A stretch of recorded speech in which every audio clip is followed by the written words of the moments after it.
This is a story about a man who had everything figured out, and then realized he'd figured out nothing at all. It takes place in two worlds. The first is a wood-paneled office at one of the most prestigious universities on the planet. The second is a tiny temple in the foothills of the Himalayas, where an old man sat wrapped in a plaid blanket, barefoot, laughing at things no one else could see. Between those two worlds, a mind was shattered, and something far older than that mind was finally allowed to wake up. But to understand what happened in that temple, you need to understand who walked into it, and why he was carrying a small vial of white powder that he believed held the answer to the most important question a human being could ask. His name was Richard Alpert, and by 1961 he had won. Not in the way mystics win, slowly, through surrender. He'd won the way Americans win, fast, loud, and with impressive credentials to prove it. At 30 years old, he held appointments in 4 departments at Harvard. He drove a Mercedes. He had a Cessna airplane. He owned a motorcycle and a sailboat and a house on the New England coast. His father sat on the board of the New Haven Railroad, and Richard moved through Cambridge like someone who had been placed there by casting. Handsome, charming, intellectually relentless. He was, by every external measure, a success. And he was miserable. Not dramatically miserable. Not in a way anyone could see. He kept it clean, professional, well-dressed. But late at night, when the cocktail parties were over and the faculty dinners had wound down, when he sat alone in his house surrounded by all the evidence of his achievement, he felt a hollowness so vast it terrified him. He would later describe it simply, "I had everything a person could want, and I was still looking for something. I didn't even know what it was. I just knew it wasn't here." Then, in the fall of 1961, a colleague named Timothy Leary handed him a small mushroom. "Try this," Leary said. What happened over the next 6 hours dismantled everything Richard Alpert thought he knew about the mind. The walls of his perception dissolved. The boundaries of his ego, that neat, polished, Harvard-approved self, evaporated like morning fog. He saw for the first time that what he'd been calling Richard Alpert was a costume, a mask, a collection of habits and fears and reflexes, all stitched together and called a person. Behind it, or beneath it, or beyond it, there was something else. Something vast and quiet and utterly, impossibly awake. He wept. When it was over, he sat in silence for a long time. Then he turned to Leary and said the only thing he could think to say, "Can we do that again?" They did it again, and again, and again. Richard Alpert and Timothy Leary became the twin engines of Harvard's psilocybin project, feeding psychedelics to graduate students, artists, prisoners, theologians, anyone who would sit still long enough to swallow a pill. The results were staggering. Hardened criminals reported spiritual experiences. Divinity students described encounters with the divine that matched the accounts of medieval mystics. Something was happening, something real. But there was a problem that gnawed at Richard Alpert in ways it didn't seem to gnaw at Leary. The experience always ended. Every single time. No matter how high he went, no matter how vast the consciousness he touched, no matter how completely the walls of self dissolved, they rebuilt themselves. 6 hours, 8 hours, 12 if the dose was heavy enough. And then he was back, Richard Alpert again. Same anxieties, same emptiness, same gap between who he was and who he'd glimpsed he could be. He increased the dose, he refined the setting. He tried LSD, purer, stronger, more precise than psilocybin. He took it hundreds of times, literally hundreds. And each time, the same brutal arc, up into the light, then down into the same small room of his ordinary mind. "I felt like I was visiting the place I wanted to live," he said later. "But I could never get a permanent visa." In 1963, Harvard fired them both. The scandal was national news. The golden boys of psychedelic research were suddenly pariahs. Too reckless, too public, too strange for the institution that had made them.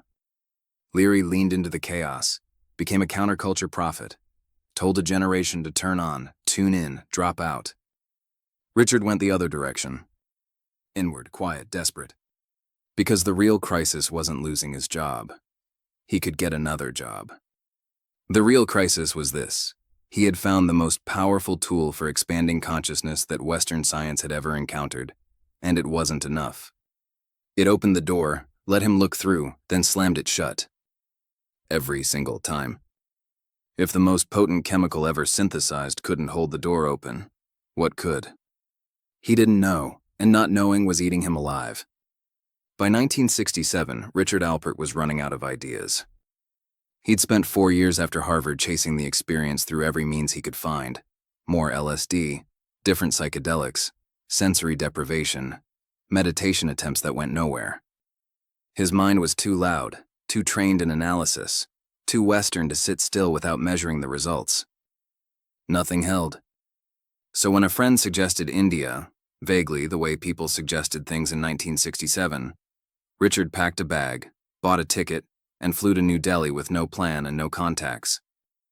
Tucked into his luggage was a small supply of Sandoz LSD, pure, pharmaceutical grade. White lightning, they called it, 300 micrograms per tablet. He traveled for weeks. He visited temples. He sat with holy men who seemed, to his psychologist's eye, no different from the neurotics back home, just wrapped in orange cloth instead of tweed. He grew a beard. He grew discouraged. Then he met a 23-year-old American kid named Bhagavan Das. Bhagavan Das was something Richard had never encountered, a Westerner who seemed genuinely happy, not performing happiness, not theorizing about it, just happy. He had no money. He had no plan. He owned exactly the clothes on his back and a small stringed instrument. He sang to himself as he walked barefoot through Indian villages. And behind his eyes there was a steadiness that Richard recognized. It was the same quality he'd glimpsed at the peak of his highest acid trips. But this kid wasn't on anything. He was just like that. "Come," Bhagavan Das said one day.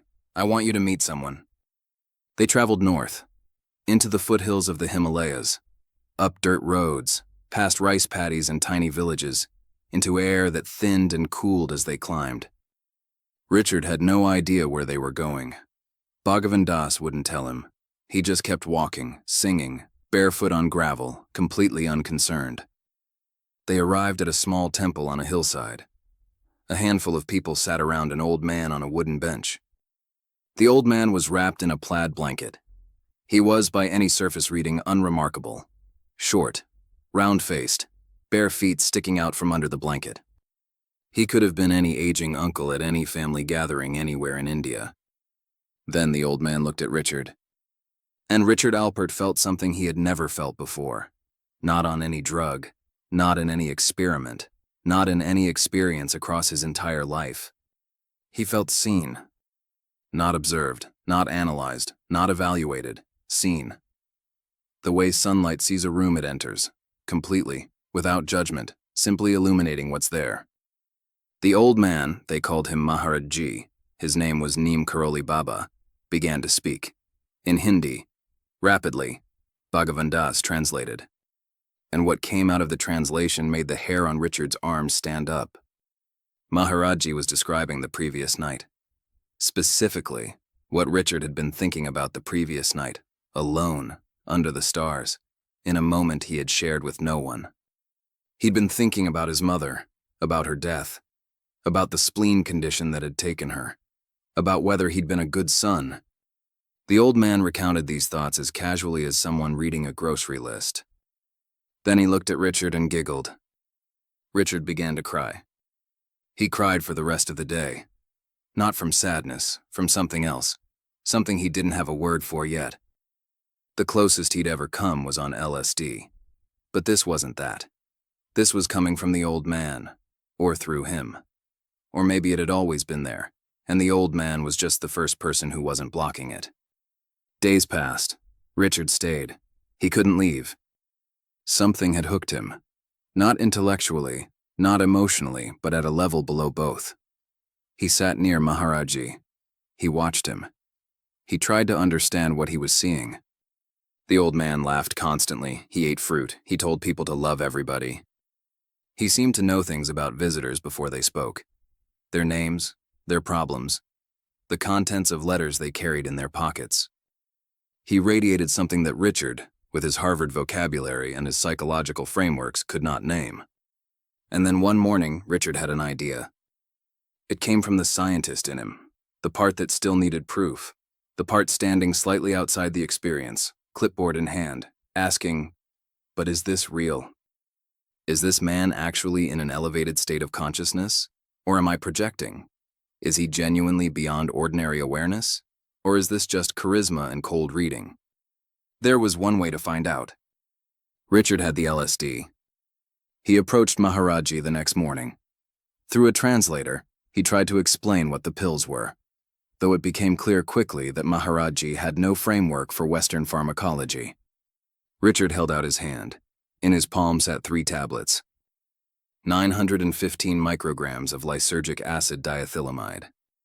To understand what that number means, you need context. A standard dose, the amount that would send a normal human being into a full-blown 8-hour psychedelic experience, is between 100 and 200 micrograms. What Richard was offering was roughly 5 to 9 times that. At doses above 500 micrograms, experienced psychonauts report complete ego dissolution, visual fields replaced entirely by geometric patterns, loss of all sense of self and other. At 900 micrograms, the consensus among researchers was simple.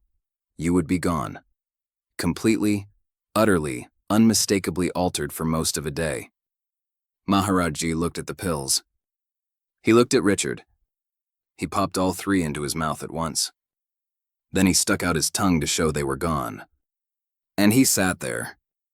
Richard watched. He watched with the attention of a man whose entire worldview hung in the balance. 1 hour passed. Maharajji talked to visitors. He laughed. He ate an apple. 2 hours.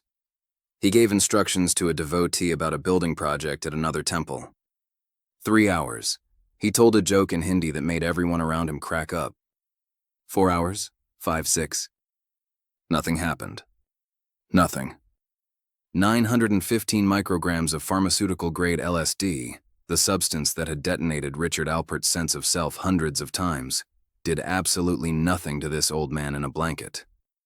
The compound that had shattered the perception of every single person who had ever taken it in every experiment he had ever run, produced 0 change. Maharajji looked at Richard at one point, hours into what should have been a cataclysmic psychedelic experience, and his eyes were the same as they had been that first day. Clear, amused, infinite. He wiggled his eyebrows. He may have winked. "These medicines were known in Kulu Valley long ago," he said casually. "But yogis have lost that knowledge. It's useful, but it's not the highest samadhi." Then he went back to talking about the building project. Richard Alpert sat in the Indian dust, and something inside him that had been load-bearing for 6 years quietly collapsed. Not dramatically, not with a crash, more like a wall of sand that had been holding back an ocean. It just gave way. And what rushed in was not an idea, not a conclusion, not a theory. It was recognition. He had spent 6 years trying to chemically reproduce a state that this man lived in the way other people live in their living rooms. The door that LSD kept opening and closing. Maharajji had walked through it decades ago and simply never came back. He wasn't visiting expanded consciousness. He was home. Which meant one of 2 things. Either the drugs were doing something entirely different than Richard had assumed, not showing him a higher state, but merely giving him a neurological imitation of one. Or there existed a form of human awareness so far beyond ordinary consciousness that the most powerful psychoactive substance on Earth registered as background noise. A ripple against an ocean. Either way, everything Richard Alpert had believed was wrong. Not partially wrong. Not in need of adjustment. Foundationally, architecturally, completely wrong. The answer to the question he'd been asking, how do I stay in that state, wasn't a better chemical. It wasn't a higher dose. It wasn't a more precise molecule. The answer was sitting 3 feet away from him, wrapped in a plaid blanket, laughing about construction costs. Years later, when Richard Alpert had become Ram Das, the name Maharajji gave him, meaning servant of God, he told this story thousands of times. In lecture halls, in living rooms, in prisons and hospitals and meditation centers across 4 decades. and every time he told it, he paused at the same moment. The moment Maharajji looked at him with those clear, unaltered eyes, the moment the LSD did nothing. "That was my answer," he would say, his voice dropping to something barely above a whisper. "That was the answer to every question I'd ever asked. Not in words. Just, look at this man. Look at what's possible." The state I kept trying to get to, he never left it. He was there all the time. What Ram Dass did with that answer became one of the most unlikely spiritual movements in American history. He wrote, "Be Here Now," a book that sold over 2 million copies and introduced an entire generation to the idea that Eastern wisdom wasn't exotic. It was essential. He founded the Hanuman Foundation. He spent decades serving the dying, the imprisoned, the lost. He translated the ancient into the immediate, the mystical into the practical, the Sanskrit into something a kid from Long Island could feel in his chest. But the teaching, the real one, the one underneath all the books and lectures and decades of service, was always the same. It was always that moment in the dust. You cannot purchase awakening. You cannot synthesize it. You cannot earn it through cleverness or manufacture it through intensity. The state you're looking for isn't produced by anything. It's revealed when everything else is removed. Decades after that afternoon in the foothills, neuroscientists at Johns Hopkins and Imperial College London would begin studying psychedelics with the rigor that Alpert and Leary never achieved at Harvard. What they found was striking. Psilocybin and LSD don't add activity to the brain. They quiet it. Specifically, they suppress the default mode network, the neural circuitry responsible for the sense of being a separate self. The drugs don't create transcendence. They temporarily dismantle the machinery that blocks it. Long-term meditators, researchers discovered, show remarkably similar patterns. Experienced practitioners, monks with tens of thousands of hours of practice, display the same suppression of the default mode network, the same dissolution of the rigid self-construct. Not for 6 hours, not until the chemical wears off. Permanently. Their baseline consciousness operates in a state that most people only glimpse at the peak of a powerful psychedelic experience.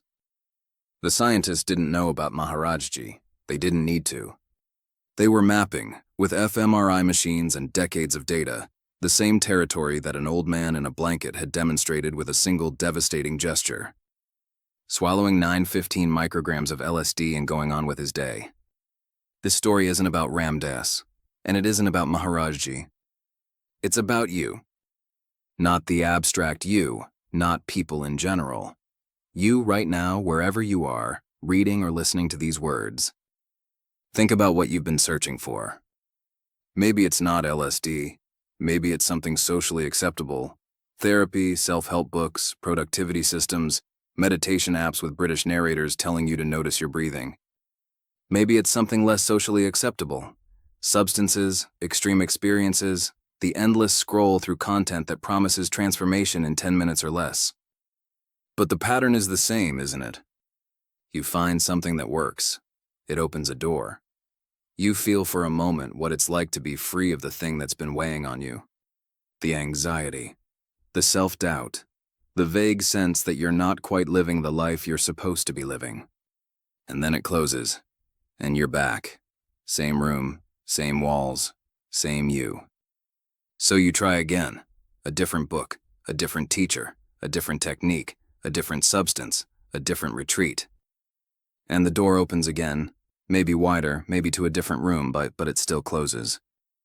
And the gap between the open and the closed starts to feel less like a path and more like a punishment. That's where Richard Alpert was in 1967. Standing in front of a door that kept opening and closing, exhausted, out of ideas, carrying a bag of pills he no longer believed in. What Maharajji showed him, without a single word of instruction, without a lecture, without a lesson plan, was that the door had never been real. There was no door, there was no wall, there was no inside and outside. Those were the constructions. The chemical experience of opening wasn't showing him something new. It was briefly, imperfectly removing something that was always in the way. And what was in the way wasn't complicated. It wasn't a trauma that needed excavating. It wasn't a thought pattern that needed restructuring. It wasn't a chakra that needed aligning. It was the search itself. The relentless, exhausting, beautiful, doomed search for something that was already, impossibly, here. Ram Dass spent the rest of his life, 40 more years, through a stroke that stole his speech, through aging that stole his body, through loss that stole nearly everyone he loved, pointing at this one thing. Not teaching it because it can't be taught. Pointing at it, the way you'd point at the moon for someone who keeps looking at your finger. "I'm not this body," he would say near the end, his speech halved by the stroke, each word an effort. "I'm not this mind, I'm not even this soul. I'm loving awareness." He'd pause, let it land. Just loving awareness. And if you asked him, people did ask right up until he died in 2019, "How do I get there? How do I reach that state?" He would smile. That slow, lopsided post-stroke smile that carried more warmth than most people generate in a lifetime. "You don't get there," he'd say. "You're already there. You're just thinking so hard you can't notice." And then he'd laugh. A laugh that sounded, if you listened closely, like a very old echo of a giggle from a small temple in the Himalayas, where an old man once swallowed enough LSD to flatten a city block and simply went on loving everything in sight.